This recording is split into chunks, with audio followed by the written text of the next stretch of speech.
Jumpa lagi. Hari ini hari kedua OSCE untuk di tahun ini.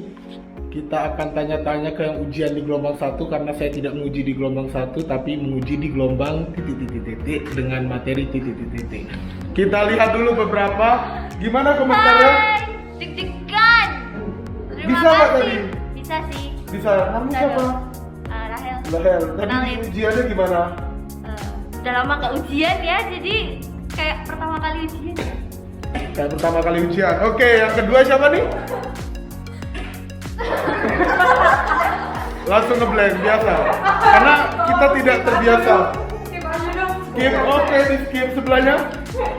Gimana? Mau menangis. Sudah menangis mau menangis. Menangis ya. Mau menangis kenapa? Karena tadi banyak kelewat juga ngeblank. Ngeblank, oke. Pengujinya mungkin galak-galak. Kalau saya nguji, nggak tahu makin ngeblank nggak. Oke, selanjutnya.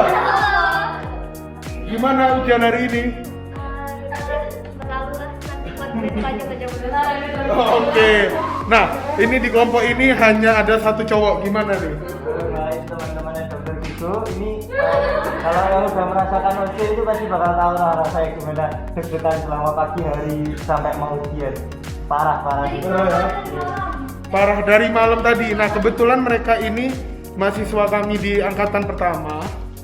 Nah, mana? Oh, Risto sendiri nggak masuk. Nah, mereka ini bebannya banyak karena mereka ujian itu bahan 2 semester.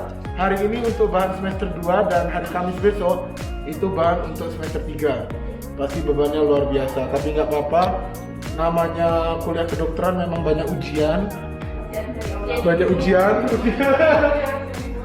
ujian, tapi ya itulah perjuangan anak kedokteran. Jadi untuk teman-teman yang nonton ini tapi masih mau dari SMA mau kuliah, kalau mau kedokteran ya harus siap mental, oke? Nanti kita sambung lagi, kita lihat yang mau ujian nanti. Bye. Oke guys, tadi kita sudah dengarkan komentar yang ujian pertama. Di shift 1 kita sekarang lihat tim di belakang layar. Siapa aja nih? Ya, ini ada namanya Mas Fajar.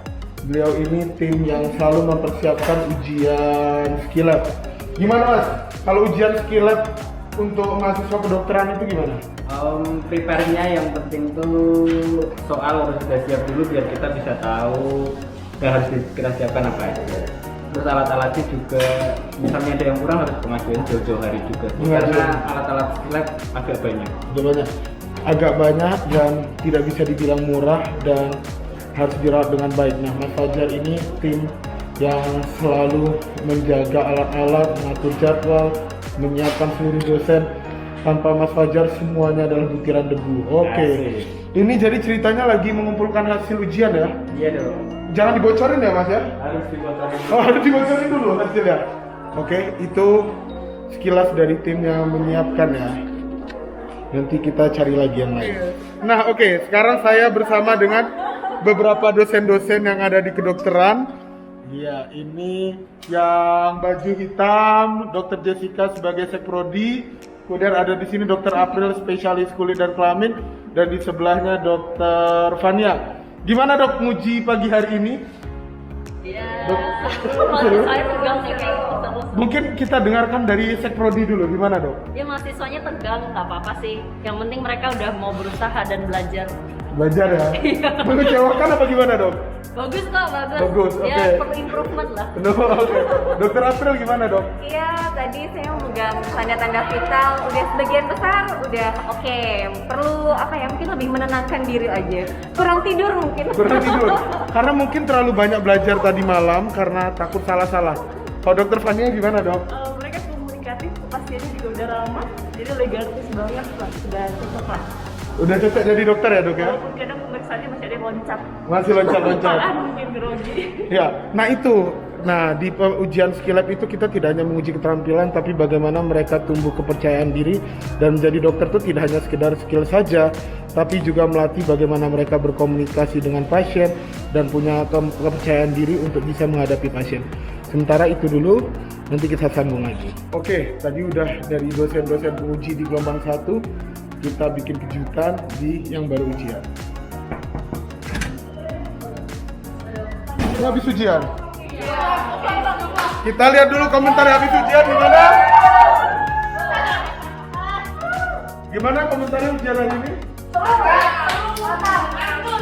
Biasanya mantap-mantap gini hatinya menangis. Ya, jadi hari ini ujian apa aja? Antropometri, tanda vital, pemeriksaan abdomen dan pemeriksaan dada. Oke, yang paling sulit yang mana untuk semester ini? Dada. Dada. Kenapa pemeriksaan dada? Oke, kita cari komentar. Siapa yang mau berkomentar? Canggih. Apa dong? Gimana? Saya ya karena banyak checklistnya sih dong. Banyak checklistnya ya? Iya, checklistnya banyak. Terus kayak bunyi jantung sama bunyi paru tuh banyak banget tuh. Oh gitu. Nah ini pemeriksaan dada karena paling banyak di sini ada probandus yang mengganggu. Oh dia sudah pergi. Ya, mereka akan persiapan lagi untuk ujian hari Kamis. Semoga bisa lancar ya. Oke. Sekarang mereka dikarantina dulu supaya tidak membocorkan soal. Oke, sementara gitu. Oke, tadi kita sudah dengar dari banyak orang. Sekarang kita dengar dari salah satu dosen, yaitu beliau sebagai ketua panitia dalam ujian USC. Objective Structure Clinical Examination atau ujian skill lab. Nah, ini ada Pak Perin. Nah, ini beliau ini keilmuannya adalah di public health ya Pak ya. Nah, beliau yang menjadi ketua panitia OSC. Gimana Pak kalau untuk kepanitiaan dalam hal ujian OSC itu gimana? Ya, pada intinya ini semua tidak mungkin berjalan lancar kalau teman-teman dari semua aktivitas di Fakultas Kedokteran Unika tidak berkontribusi. Jadi memang ini kita sifatnya adalah partisipatif, jadi kita sifatnya adalah saling melengkapi, dan saya sangat bersyukur karena dari teman-teman klinisi masih bisa menempatkan waktu dan bisa memberikan yang terbaik lah buat mahasiswa kita. Kira-kira gitu Dr. Gego. Oke, siapa? Kira-kira pesan untuk yang mendengarkan vlog ini, terutama untuk yang mau masuk kedokteran nih. Oke, intinya gini, FK Unika itu tidak pernah menyia-nyiakan kesempatan belajar ini. Jadi semua dosen memiliki kepakarannya masing-masing. Dan yang terpenting itu saya kira Dr. Gego itu banyak berfokus di tentang multidisiplin itu.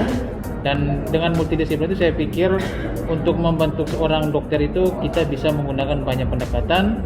Dan kelebihan kita adalah kita sangat care yang terkait dengan yang namanya kualitas pendidikan. Kira-kira gitu Dr. Gego.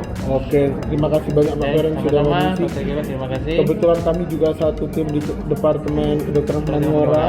Kami yang concern di sini untuk urusan multidisiplin, interdisiplin maupun transdisipliner. Oke, terima kasih Pak Perin. Terima kasih Dr. Gego. Iya, di sini kita bisa saksikan yang mau ujian sedang belajar, sok-sok serius. Tapi ya semoga hasilnya juga serius. Oke, sementara gitu dulu.